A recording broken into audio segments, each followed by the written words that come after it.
Today on Family Talk. Well, hello everyone, and welcome to Family Talk, the radio broadcast division of the James Dobson Family Institute. I'm Roger Marsh, and I'm so glad you've joined us today. You're about to hear the conclusion of a conversation on the topic of handling anger as a mom. Dr. Dobson's guest on this classic broadcast was writer and speaker Julie Barnhill, author of the book She's Gonna Blow. Now, yesterday, Julie explained how exhaustion and loneliness can lead to sudden outbursts of rage and frustration. Julie also shared of the time when she threw her daughter onto a bed and the guilt that she felt afterwards. I am so ashamed of who I am at times. I pray for mercy. God, please withhold your rightful anger from me. I was so angry at Kristen today. Now I am literally sick to my stomach. Where does this fury come from? How on earth can a 2-year-old make me so crazy? It's as if I have become someone else. I never thought I would become like this as a mom. Does this come from sin? Is it just me? Is it a lack of love? Oh God, is it possible I don't love my child? I want to be a mother who isn't like this. What a horrible, ugly mess. Where does this come from?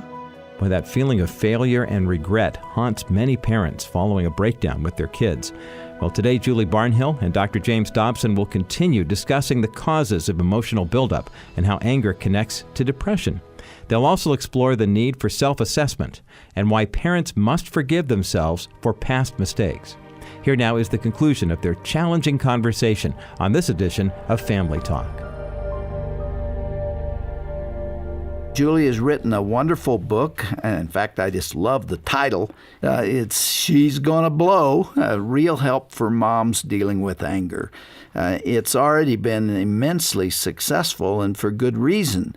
There are just lots of moms out there who have trouble with explosive anger, especially when their children are very young.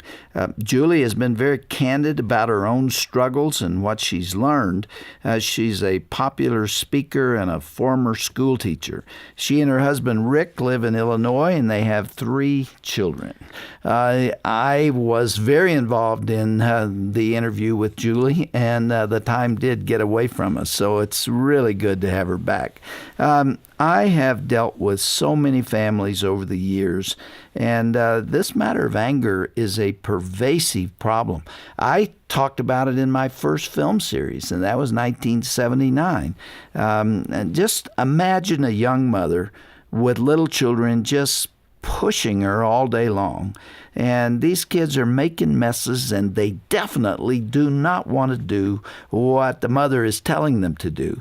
And it is really very difficult, especially when you don't have the tools or the know-how to deal with that frustration and anger. And, you know, many mothers of small children are very young themselves. They're 20, 21, 22, 23, and don't in some cases have control of their own emotions, and then they get pushed over the line, and that's where child abuse comes from. So it's very, very important that we give those parents some tools, some understanding of how to deal not only with the child's behavioral problems, but with their own emotions as well, especially when you've got a strong-willed child or an ADD child that is going to push you as far as possible. Because she would give her life for those children.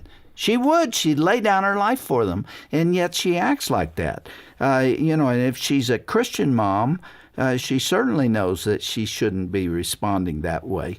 And so there are just many women out there who find themselves kind of in this trap where they have overwhelming guilt, but don't know how to deal with it. Now, Julie said last time that her book is partly autobiographical.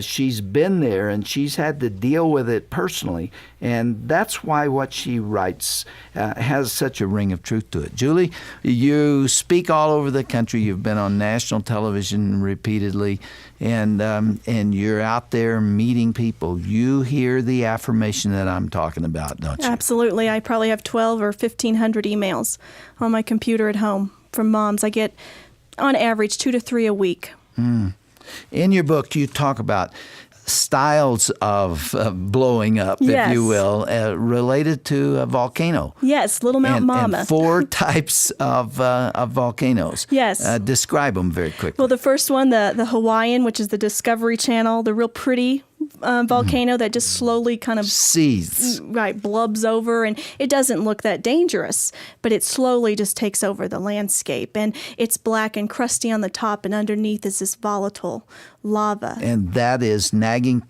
the children and Exactly, kind being of upset passive at 'em aggressive all the behavior time. that we can have, and our negativity. And often a mother maybe who's like that is the one who says, well, I don't have a problem with anger. I'm just concerned about this, or I'm just trying to do this. The second type, and these get progressively more dramatic. The second is the Volcanian, and more solid pieces come out of a Volcanian eruption. And the Stromboli, which is on the island of Stromboli, Italy, and it just goes off the same time every day. I mean, tourists come and put their yard chairs up there and watch it. You just know, same bat time, same bat channel, when you blow up. And your children know that. And a lot of times I think we say, well, it's just the way I am, and, there's nothing that we can do about that. And then the final one, which is the one that we're all scared to death of, and we don't want to talk about, and is really where I was when I threw Kristen that day, is the Pelian, which is the Mount St. Helens, when there's just utter destruction. And, we've read the stories of mothers who have, in one act of irrational anger, have harmed their children. And, sometimes that has been fatal, that we've heard those. And that terrifies, to the core of our being as mothers. Julie, we're talking to people who fall in all 4 of those categories now, and they're glued to the radio because they find themselves there, and they don't know what to do about it. They don't know where to start. First of all, what's going on? What's causing the buildup of lava, the magma, as it's called, down underneath that's going to blow? I have found there's different pressures that we need to look at in that. And one of those main ones, and you know this, Dr. Dobson, is the pressure of the past. And this is what you don't know until you're there, how your childhood and all of those things play into that. And I shared earlier that, I am adopted and was adopted age 3 or 4. And for 27 years, I truly believed that adoption did not affect me adversely in any way. The family that adopted me, I was prized and cherished and, just an only child, and it was perfect, a princess type thing. So I had Kristen, and I start feeling like I want to leave her. I want to flee from this, and I didn't know where that came from. So I just pushed that down. I didn't even acknowledge that to myself. And then Ricky Neal was born. And when I was 27 years old, the phone rang one day in my house, and it was my birth father. And I to this day do not know how he found my number. And boy, did that set off, that set off some things that I had no idea I was dealing, was inside of me. So there are experiences from the past that are down there that haven't been dealt with. Exactly. And maybe divorce, your family of divorce, or maybe you've experienced abuse, as a child growing up, and you swear you're not going to do that, or you think you've gotten that behind you. And, those kids come in and just start kind of pushing some buttons, and you find that coming in. The second pressure I find are what I call the pressures from within. And boy, what I want to say, and as I was writing this book and as I was going through some counseling, the thing that really resonated with me, that I sensed the Lord wanted me to understand, is how marvelously complex I am as a woman. And I think sometimes we fail to think about that. I ask mothers when I speak, I'll say, how many times a day do you think you bend down and, just bend from the knees? How many times a day do you just pick up a child physically, the things that you're doing, hormonally, how complex we are? Every day, the level's different. And then you bring in the finances, and you bring in the relationship you're trying to keep with your husband, and, all of these things, and that pressure. And then the third pressure would be the child itself. And I say, it's just three things, the things they say, the things they do, and the way that they are. That's enough, right? It's no big deal. Yeah, exactly. It's really strange within the Christian community that some diseases are okay to have, and they are okay to be treated with medications, and other diseases are somehow unchristian and somehow contradictory to what we believe. Depression is one of those things. Christians shouldn't feel depressed.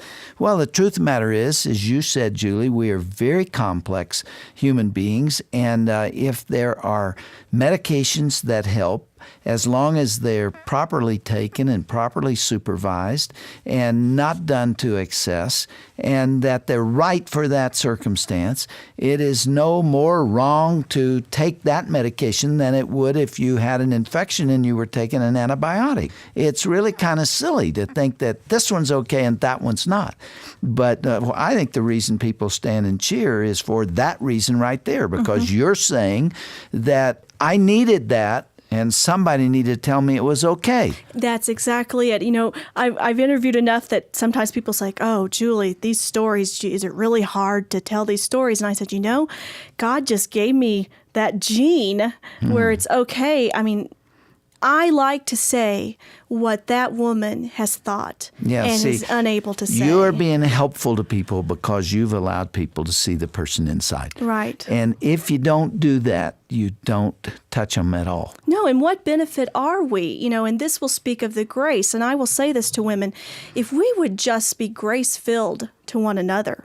You can blame males and you can blame the culture and all that, but we hold within our grasp the ability to change this with women to women. And if we would just be gracious, think about church, Dr. Dobson, when there's a baby, in the back of the auditorium and crying and interrupting and you're not hearing the sermon and you're thinking, we have a perfectly good nursery. Why don't they go put that kid in the nursery?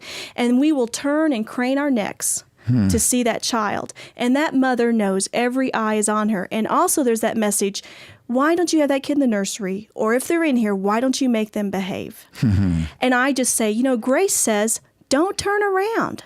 Don't look. She's struggling enough as it is. Exactly. She hears it. She knows what's going on. She can exactly. See it. Well, let's talk specifically to the woman out there who is so guilt-ridden today. In fact, to illustrate the situation that she's in and the way she feels, I have asked for a little short recording, a little clip to be queued up for us today. That was actually part of a Renewing the Heart broadcast. This call could have come from a million women today, but here's one of them. I have been very angry in the past 10 years, and just this week, God has shown me that He wants to use me, and He wants to use my mouth, but He can't until I get rid of the anger. Yeah, I would like to have talked to her myself. I would like to have found out a little more about what her background is and why she is feeling the way she is. What would you say to her? Boy, the first thing is we all know that it's wrong. We don't need anybody preaching at us and telling us. We know that. The first thing, boy, is that grace. The scripture verse that I have held on to all my years of mothering, 2 Timothy 2:13, when we are faithless, He remains faithful, for He cannot deny Himself. He is faithful. He loves us. And Dr. Dobson, the reality is that He is crazy about us. God is crazy about us as women, not just as a mother, not to be a good mom, not to be a great wife and a dynamic speaker and all those things. He loved us enough to die for us. Yes, and He loves us. And He is crazy about me. And I tell mothers, and I would tell this mother, that same love that you have when you held that baby, the same way that you look forward to seeing that child when you've been away for just a few hours or a time, that is the same love times, X, infinity and beyond that God has for us. Do you hear the condemnation in her voice? Oh, she knows it. Yeah, she knows it. She knows what she's doing is not right. But I don't know that she feels that God has any understanding at all of her or what is going on inside of her. And that he can use her, like until I get fixed. Yeah. That's kind of what I heard. When I get things fixed, then he can use me. And I have just found that, boy, he will use us right there. And I tell moms, and I would tell her, one thing. You just choose the one thing that you want to do. And if that's sarcasm was a big thing for me in the way I spoke towards my children. And I'd say, yeah, good job, Einstein. That was something I said a lot. And I said that out loud, and I said, Lord, help me remove that from my speech pattern. And I worked on that one thing for weeks and weeks and weeks. Would you agree that this woman needs to talk to somebody? Oh, absolutely. She needs to talk to a pastor. And someone with wisdom, exactly. Or a counselor, somebody who really does understand what's going on here. I don't think you know this, but I called twice into counseling. Did you really? Is that right after my birth father called. Yeah. I called, and here's the thing. I think, it takes so much nerve to call.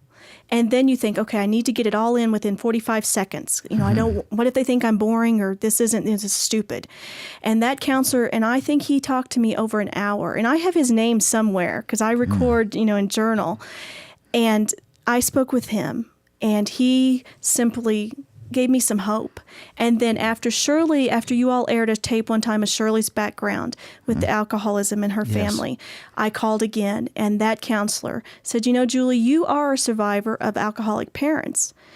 And I never believed that since I never lived with them. But there, are ramifications of that. What else do you recommend for that mother that's blowing, that's just not able to control it? Well, I like to... First of all, that nothing is unforgivable.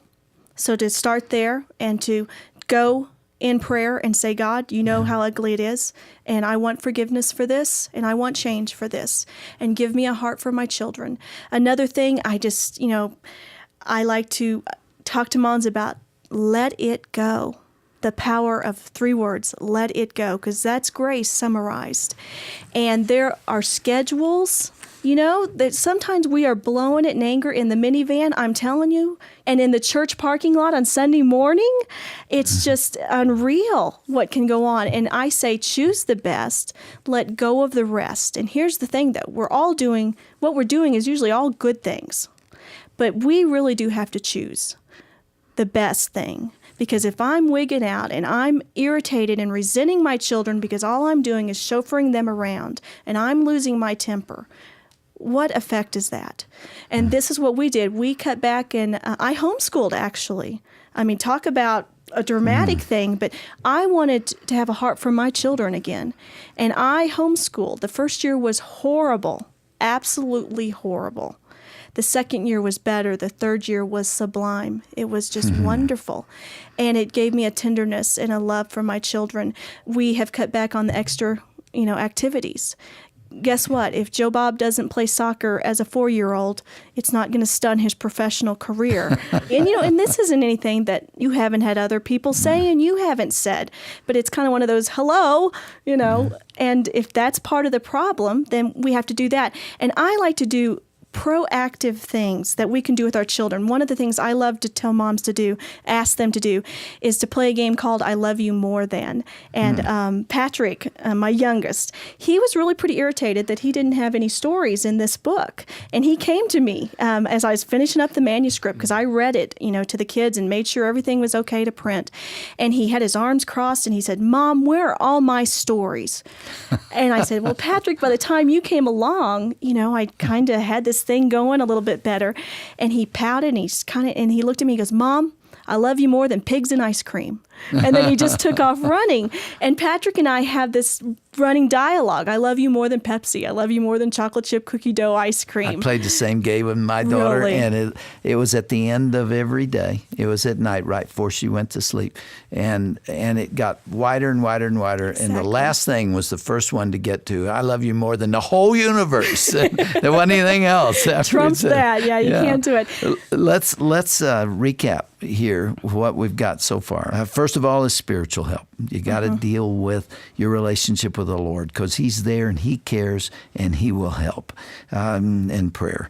The second is to deal with fatigue. I am absolutely convinced that the American way of life is responsible for the greatest portion of all this, because when you're totally worn out, you have no reserve. It's like an army with no reserve unit, and you fight on the front lines, and then you collapse because there's nothing left. And you mentioned that. The third is medication. And there is a place for that, so you need a good physician who will talk you through this. The fourth is counseling. You didn't mention getting the husband involved in that counseling situation, but I think he needs to understand you.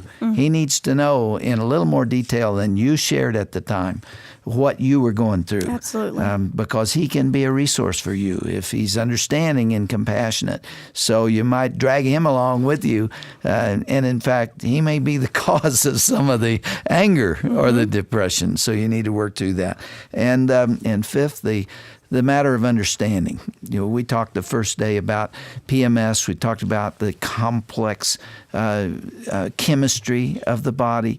It helps to understand what's going on and then preparing for it, and not dealing with big, heavy things at night. Shirley and I have an absolute policy. When we're worn out, it's 10 o'clock at night, and something has really been bothering both of us. I will not talk about that till the morning.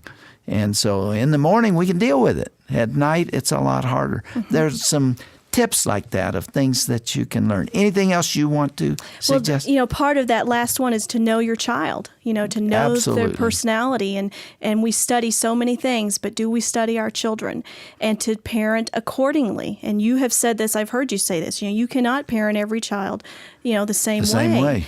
And boy, we need to get that through our heads. And we interact differently with each child. Doesn't mean you love one more or love one less. It's just how you are with that individual child.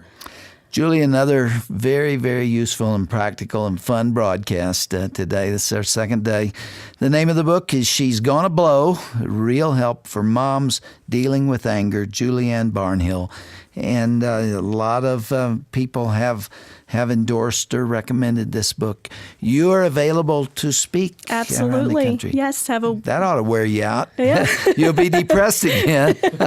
But you really have a sense of mission about this, don't you? I do. And it energizes me. And I just want women and fathers and foster care grandparents, so many, we didn't talk about that at all, but so many grandparents who are having to raise children, their grandchildren. That's a tough one. Exactly. I really do wish we had time to talk about that today, because there are many people out there in that situation. They thought they had their job done as parents, and then they wind up raising yet another generation. But we're simply out of time. So, Julie, we're going to have to save that topic for another day. I just want to say that I appreciate so much you taking the time to be our guest. But most of all, I value your heart and your candor in helping mothers, and your own openness about your struggles in this area. That honesty is going to be very helpful to many mothers today. Thank you, Julie. It's been a pleasure. Well, that is certainly an honest conversation on the topic of controlling your anger as a parent. After listening to today's broadcast, I hope that you realize that there are no perfect parents. Everyone struggles and messes up from time to time. You can learn from your mistakes and allow grace to remove the guilt that may be plaguing your life, though. And when you visit our broadcast page at drjamesdobson.org, you'll find a link for Julie Barnhill's helpful book on this topic. It's titled, She's Gonna Blow. There you can also listen to the first part of their conversation from yesterday's broadcast. You'll find all that and much more at drjamesdobson.org, and then click onto the broadcast page. Are you tired of missing our broadcasts while you're in the car or working around the house? Well, you can take advantage of our easy-to-use Station Finder feature and solve that problem once and for all. Go to drjamesdobson.org, then click the Family Talk Radio Stations button under the broadcast menu. Once you're there, you'll see our new interactive map of radio affiliates, and there are lots of them. Simply click onto your home state to see where and when our show will be airing near you. You can stop aimlessly scanning the radio, hoping to find Dr. Dobson and Family Talk. Give yourself a break and use our helpful station finder feature when you go to drjamesdobson.org. You'll be glad you did. Well, that's all the time we have for this week of broadcasts here on Family Talk. Join us Monday as we honor Sanctity of Human Life Week with meaningful broadcasts on that topic that you will definitely appreciate. I hope you'll be with us next time right here for more of Dr. James Dobson's Family Talk. I'm Roger Marsh, wishing you and yours a blessed weekend.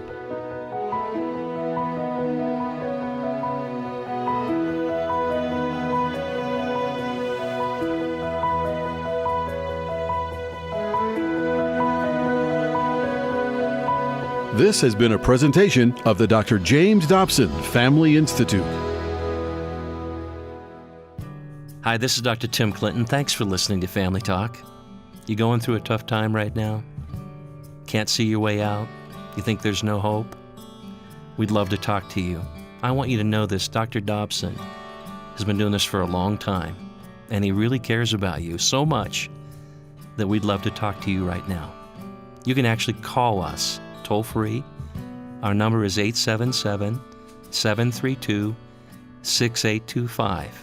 You're going to be encouraged. You're going to be challenged. You're going to find new hope. You know why? Because God really does care about you. He loves you. And Dr. Dobson cares about you too. Call us now, 877-732-6825.